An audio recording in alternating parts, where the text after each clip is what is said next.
We are at the airport in Luton, London. And we wanted to give you guys a review of the EasyJet situation that we've been going through. UK departure to Reykjavik, flight number 4. And what we would like to do, We wanted to do a review of our trip from Amsterdam to London in Luton. so it's a round trip from Amsterdam to Luton, London, and then back to Amsterdam.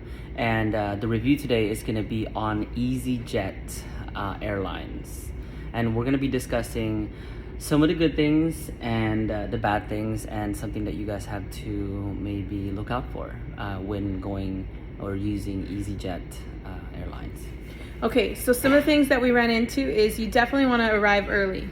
It took us literally like 4 hours from the time we started our check-in till we got to the airplane, and we got to the airplane like huffing and puffing. I think one of the things that I would outline is that make sure that your bags are 23 kilograms or less. Oh yeah, they really do measure it, and it costs money. So if you're gonna buy the 23 kilograms, and then the wording was really funny. It was like hold under the belly. So that was a weird thing when I was buying the tickets. I try to look up the kilograms to pounds for US conversions right now, but unfortunately The internet doesn't work. The internet here at Luton airport is not working. But you can look it up, 23 kilograms. So the first thing is when you check in your bags, right? You have to get in a long line. So there's a line for EasyJet. Prior to even getting to your day of leaving, make sure you check in. Something well with EasyJet, everything is digital. Like you don't need to get anything from the bag tag printouts. So another thing about EasyJet, so once we did all our bag tags, one thing that was very difficult and to understand was we're looking for a gate. So we were looking like this is our flight number, but then it doesn't say anything where the gate is supposed to go. It just says gate H, or just go to departures. So Right. we went to gate H, right? We went in Amsterdam. It was H1 to H7. So we were going to H1 to H7. But it didn't have H1 through H7, it just said H. Right. So we went back and forth. Our flight number wasn't on the gates. It doesn't say anything. It didn't do any of that stuff. The problem is that none of the gates in Amsterdam had staff members actually Right. standing there waiting for you to ask questions. There was nobody around. We had to go all the way at the end of the gate and then wait, because there were other people there saying, hey, we think this is it. Well, unfortunately, they were wrong. There were like 5 or 10 passengers who still couldn't find the gate. We couldn't find it either. And we were all on the same flight. We asked them questions like, hey, what flight are you on? And we were all on the same flight. So this all happened in Amsterdam. So finally we're like, hey, we're supposed to be boarding right now. Actually, our flight is about to leave. It said it was going to stop boarding soon. And we were like, where the hell is our flight? So finally, we walk up and down this H area, and at the beginning of the H, we finally found an EasyJet staff member who was playing on their phone, and we're like, hey man, can you help us out? This is where we're supposed to go. Well, guess what? We were in the wrong We were area. in the wrong area because EasyJet changed the gate number And didn't put it on the screen. So we had to run from H, I think, all Over the way to to G, all the way to the G area. And then when we got there, my goodness, There was still a long There line. was a long line. The flight was delayed. None of the staff members were very helpful. Nobody was helpful. Nobody was putting things on the intercom saying, hey, EasyJet, blah, blah, blah, has been transferred to this, and this. So I would encourage you guys, if you're flying EasyJet, to plan ahead and always paying attention to the screens. Give and yourself asking extra the staff time. member. Correct. Yeah. No, it was definitely a stressful situation. It was, we were kind of like at our own.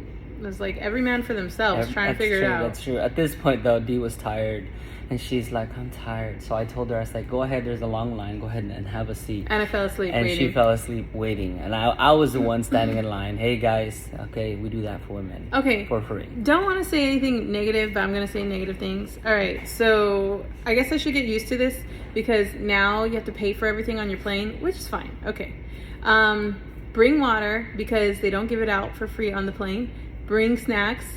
Everything you have to pay for, and everything is contactless, so that's pretty good.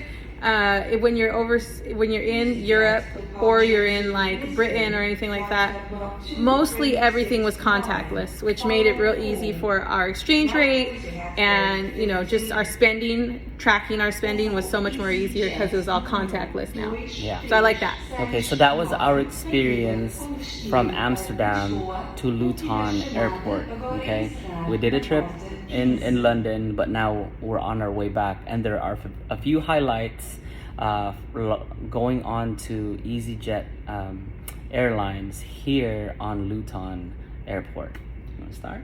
Sure. First thing, it's like we had to take when we got in here, we were fumbling with our bags.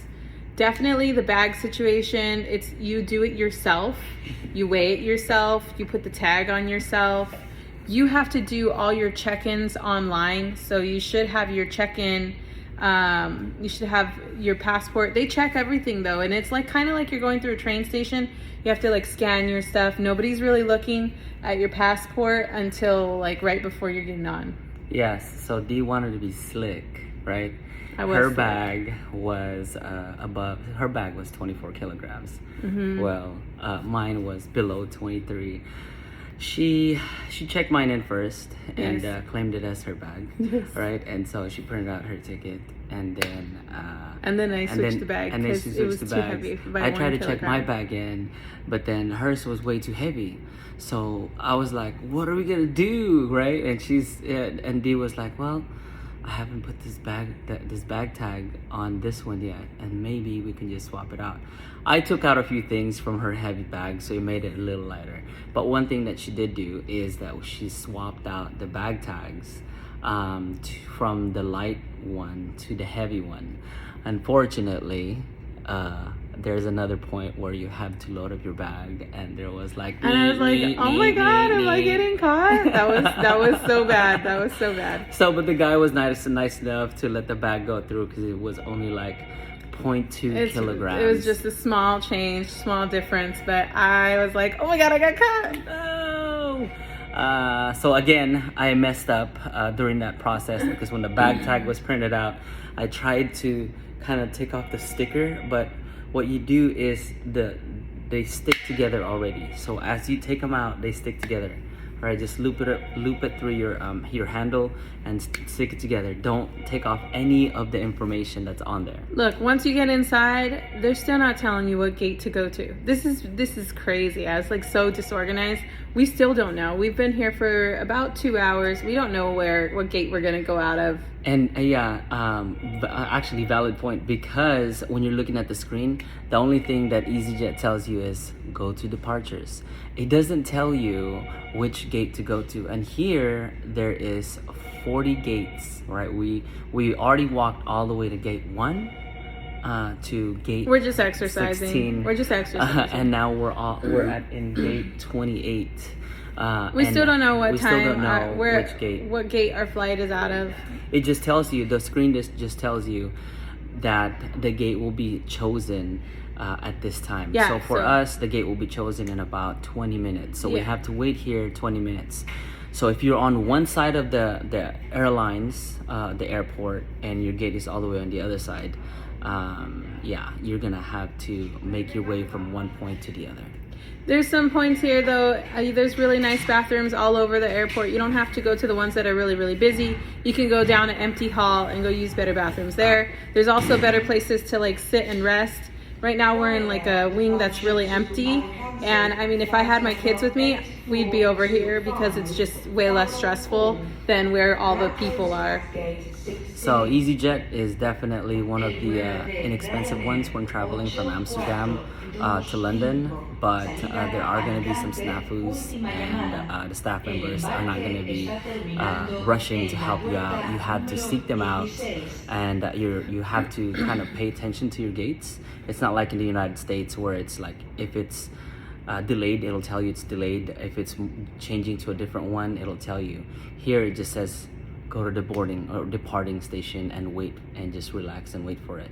Yeah, I feel like that's kind of how it is with restaurants as well. Like pretty much anywhere you're going, you kind of have to seek out the information.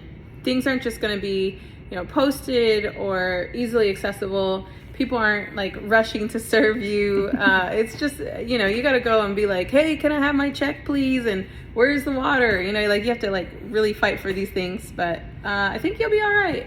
It's a good time. We're having fun. All right, so that's pretty much our review of EasyJet coming from Amsterdam, going to Luton near London, and then back to Amsterdam. All right, see you guys next time. Bye.